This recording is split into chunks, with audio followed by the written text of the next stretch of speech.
Today, we're joined by an inspiring leader and expert in executive and development coaching, Amy. With extensive experience guiding high-growth startups and established enterprises, Amy has become a go-to consulting for leadership transformation. Amy's work spans collaborations with clients connected to thought leader Jon Gordon and a role as a facilitator for the Association for Talent Development. In this episode, Amy shares her journey, powerful leadership insights, and strategies for driving growth and resilience in any organization. Let's dive in as we welcome Amy to the show. Welcome, Amy.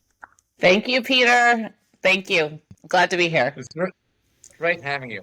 You have a very thorough career working with people. You've been a human resource leader for many years. You've been chief of learning development. You are a facilitator. You are a coach, development coach. You are an executive coach, and all that. And then when I look at that, I'm quite curious to see. So based on what you've learned over the years here, and you've been working at startups, you've been working on SMEs, small, medium companies, and you've also been tipping into the large organizations.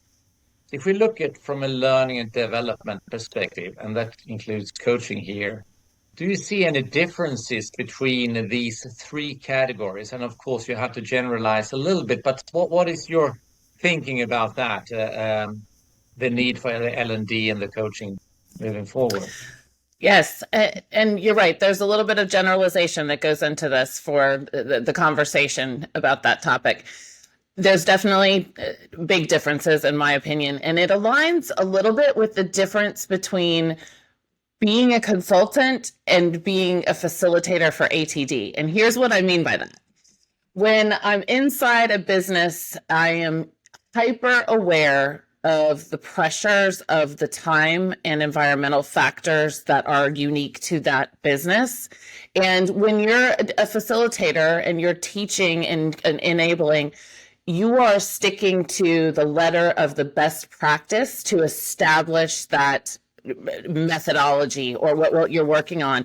And we're always managing that tension. And I think the tension gets even more pressurized when it's a small organization looking to provide learning and development, SMB, and then a larger, more mature company.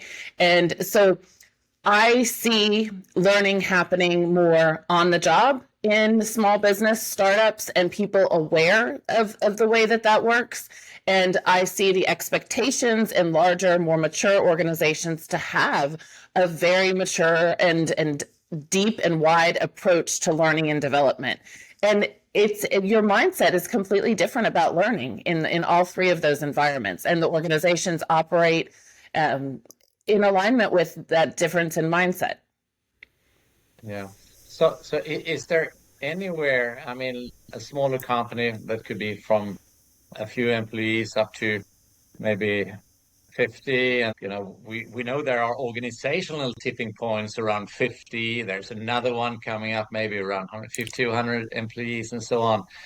So have you seen anything around that where you actually have been asked, okay, now it's time for us to get into a more mature process of developing our employees?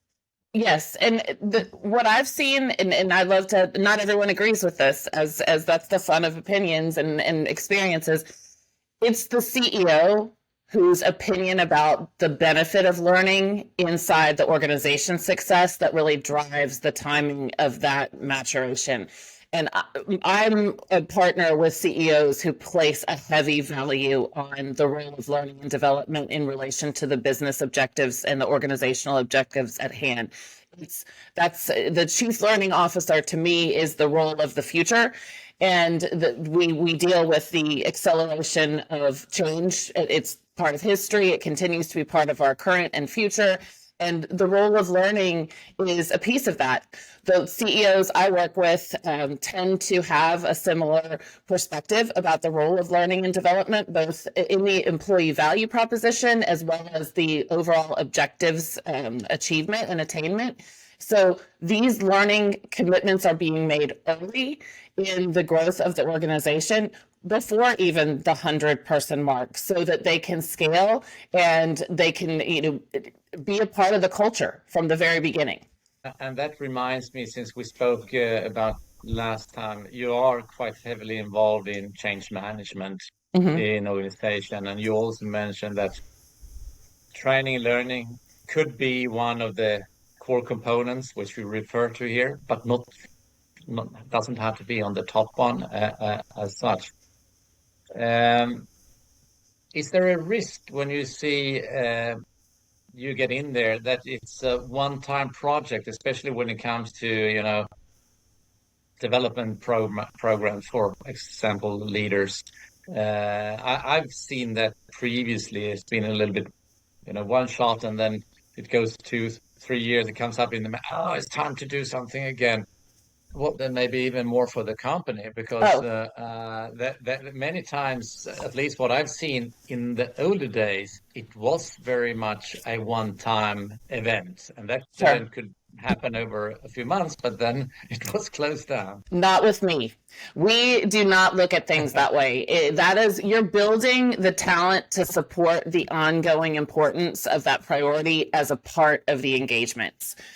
And there's someone who has grown into that role or is selected for that role to either operate at a chief learning officer level or at, the level that's appropriate for the size of the enterprise. And that is a focal point from the beginning, because even when you think about some of the things that we do, you write Mm. and you speak and you're looking to affect the success of these individuals and organizations. And from the beginning, it's not a one time and done. Doesn't work for anything. So whatever the Mm. duration of the project, we're handing this off to the new normal that proceeds to who's handling the next phase of the evolution of this function within the organization. And so, yes, there's always a risk of that. It needs to be talked about from the beginning. When you mentioned change management connected to some of my Mm. work, one of my big, kind of heroes is Thomas Gilbert, who was the Mm. first in human performance. He's kind of known as the father of HPI, human performance improvement, and looked at the different influences that impact performance. And together, change management, learning and development, and then also kind of our ongoing quality management all work together. They're all very Mm. integrated. And so that's an aspect of the learning organizations as well as the employee programs that I've had the participation in. Um, it's never left out of Yeah. what we're doing. Uh, It won't be left uh, out. yeah, and I think it's a key takeaway for any of the listeners, and people looking into the next step, that have the thinking of this is something which should be developed over time, and it should be a continuous process. It's so easy when you're entering your first, running with gathering all the mid-management and putting a program in place, that it stops, and then it takes too long time to get refreshment into that. So to see how that's going to work as a continuous process. Is there some key takeaways you have seen in your work, working with clients, for example, in high volume business or any business, where you say, well, that is an outcome which we have seen, which is just great. The outcome that I've seen that most of the leaders are particularly happy with is market recognized status as a top workplace. And watching organizations that did not have that type of employment brand invest in the learning function and see the impact on their overall employee net promoter score, look at the Mm. retention numbers, and be willing to come along with the attribution connection between the investment in learning and development and the positive change in their ability to keep the employees that were the high performers, and the ability to attract new talent based on the brand that's built around the commitment to learning and development. So those are key takeaways, and getting that in place from the beginning allows us to see those key outcomes, and it also allows to make the business case along the way for the connection between those outcomes and the investments that are being made. So higher employee net promoter scores, improved retention, and improved ability to attract talent in the recruiting and acquisition process based on the employment brand. So if we look a little bit where you work, now you have to decide upon if it's you working yourself at Jon Gordon or if you. So what values and principle guide your work, especially when delivering programs and it could be tailored programs. Yes. What are your core values in doing that? My core values are really the fruits of the spirit. They really are. There are 9 of those, and they're patience, peace, kindness, faithfulness, self-control, joy. I mean, I can list all of them right here. And I do want to have fun while doing outstanding work. And then past clients who call and are ready to do things based on work that we've done successfully in the past, whether it was at the same company or whether it was as clients of each other. So I like to take on big challenges, and I love the tension and the process of learning, and that it relates to your question.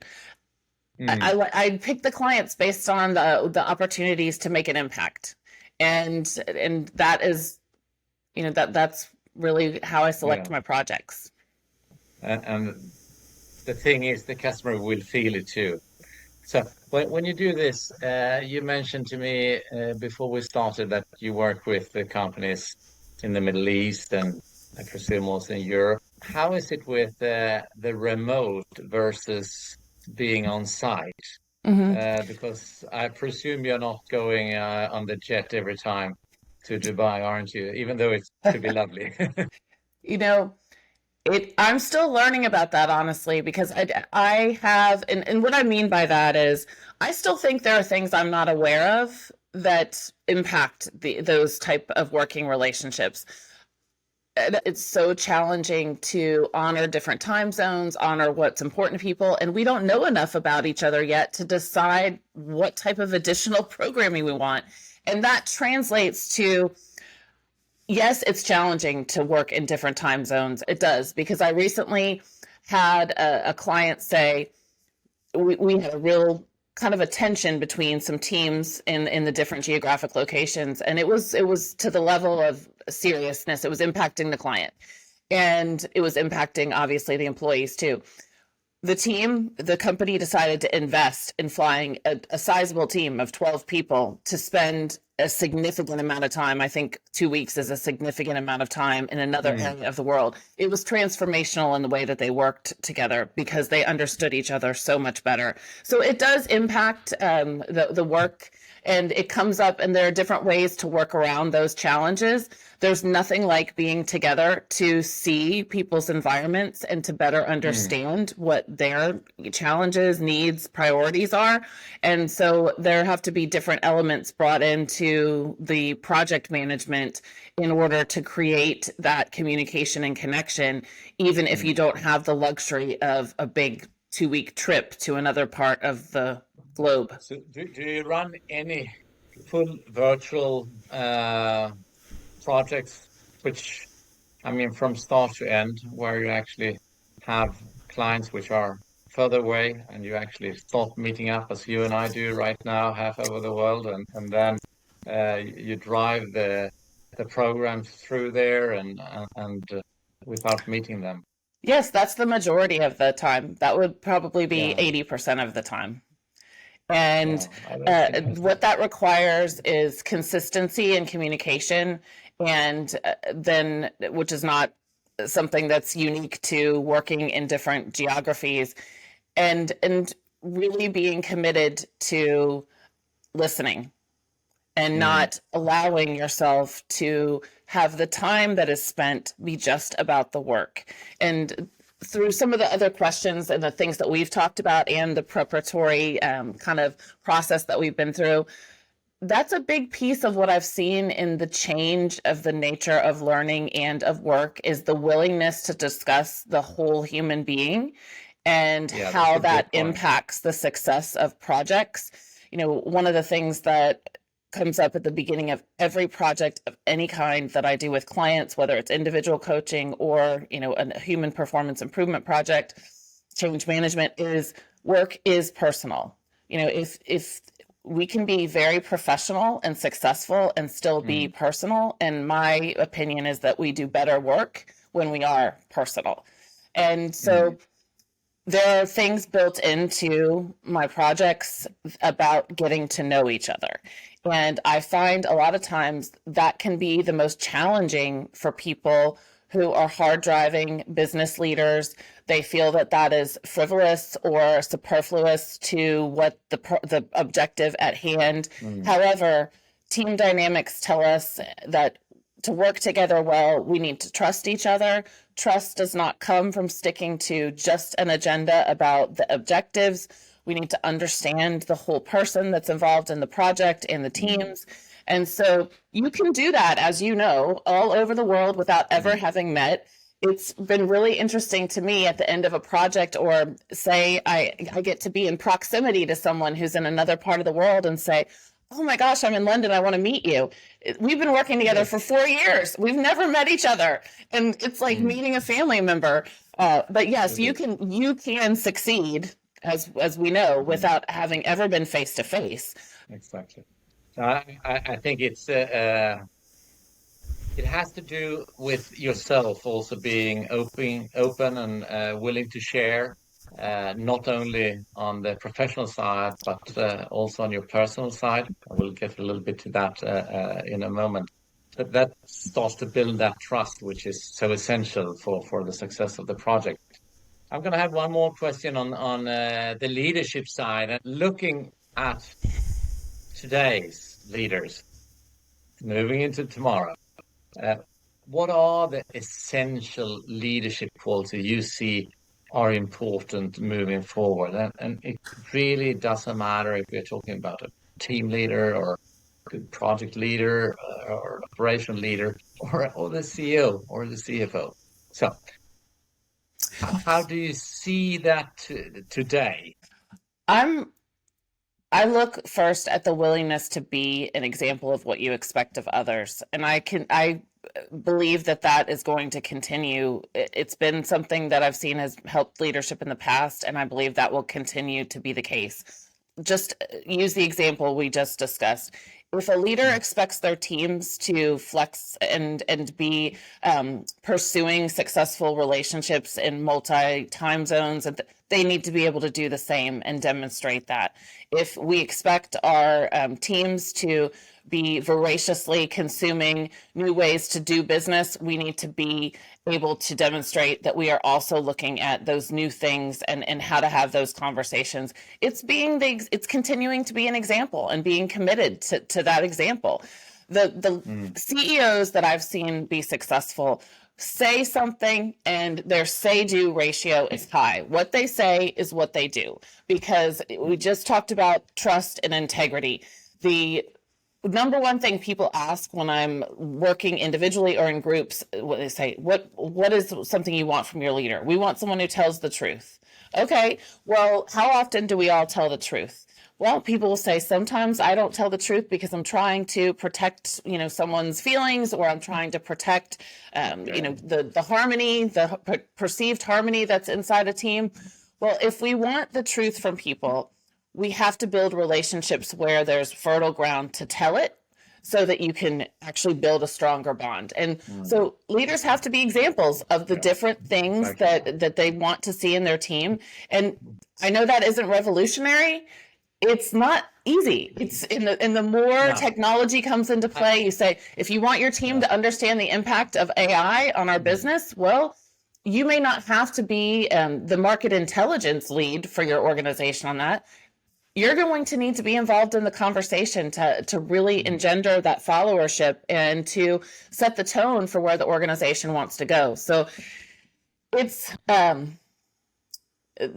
not new. I hear exactly what you say, you have to be true to yourself, and then actually show that all the way through in all the different situations, and being a great example, of course. Now, I think that's as well. So, what about yourself? It's not easy to work around the clock. I understand you have a few kids, not that small anymore, and a family. How do you manage that with your own well-being? Because I presume you also need some time of yourself for yourself. Sure. Yes, I am. It's a very integrated, and it always has been thing, the integration of work and life and family. I like to look at history, and you see women and men, but women, I'm talking, have their children on their back, and they're working at their store or in their business, and I've brought my children to many things over the years, and so yes, I take care of myself. As far as nutrition, sleeping, hydration, and that's a key part of leadership, as you know. That's a lot of Mm. what comes up in executive coaching is people's ability to take care of themselves and not taking too many shortcuts that impede their health and their well-being and ultimately rob them of their potential impact. So I do better sometimes than others, just like everyone else, and I am always adjusting, and I have a wonderful husband who's, when you have a partner and a teammate to work together on things, that makes a Mm. huge difference. And but my children they luckily today I did tell everyone kind of stay out. They know things that they sometimes come through the doors behind me, Peter, and I actually was Yes. on a call recently and on a show, and one of them fell down the stairs. You can't really see the stairs right now. It's really early, and my lighting's changing a Yeah. little bit, but I have to do the things that I'm sharing with people are important for their success, and I take that stewardship very seriously. And I've also had seasons where I wasn't great at it and learned some really hard lessons that help me to serve others when they're going through the same thing. During the Mm. sale of companies, you can be working 24/7, and that is not a sustainable or healthy mode to be in. And so, especially those high growth organizations that we were referencing, having an approach to change management, the project management, the learning and development that works in shorter bursts and allows you to succeed and take a little bit of a break to Mm. renew is something that I implement. I implement every quarter at least. I have a break that I'm looking forward to. And if that break is only 4 days, I'm still anticipating what that will look Yeah. like and designing how it will be fulfilling and include things that will provide additional renewal to the balance that I bring into the day to day. And those have been key factors in great change management and also helping executives Yeah. who have the same issues. And, and here you're talking about the self-consciousness, where you're moving along yourself and also have the feeling. So we are coming to an end here, and I know you have a great book, and you mentioned before. So, but let's get it up. We're gonna share it. What's one book you recommend to everyone? Guns, Germs, and Steel by Jared Diamond. Great. And we know you're a morning person, so I'm not gonna ask you that. Your favorite way to unwind after a busy day? You can see that it's morning for me, the lights coming into my office. There's a porch to my left with rocking chairs, and I like to rock on rockers and watch what's happening and sit there with either my husband or some of my family members. Rock and sit. Cool down. And we talked of one leadership quality you admire most. You mentioned that previously. So let's move to the next one. The best advice you have ever received. Don't get distracted trying to make people like you. Okay, that's a good one. You know what? Let your work and your behavior speak for itself and the impact. Yeah, absolutely. You know what? I love talking to you. There's so much great insights, and I really wish that a lot of people out there listening take some of your experience and advices. I'm certain there's so many projects which will bloom moving forward. And I thank you so much, Amy, for being here today with Growth Thank Leaders. you to Peter and your entire team. I look forward to more conversations. Yes, thank you. See you.